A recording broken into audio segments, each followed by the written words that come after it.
How do you photograph a real product in a place it's never actually been? In fact, nothing you're seeing right now actually exists. It's 100% automotive CGI.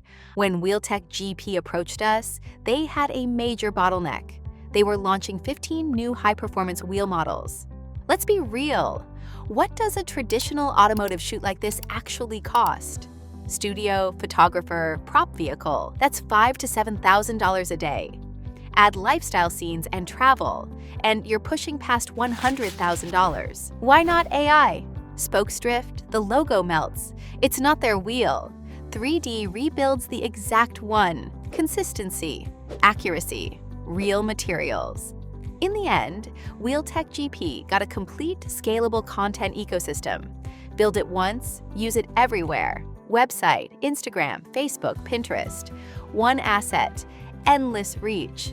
That single 2-week production cycle generated 15 clean e-commerce renders, 15 interactive 360-degree spins, and a massive library of lifestyle ad banners. Here's what the CEO of WheelTech GP had to say. Subscribe for more breakdowns like this.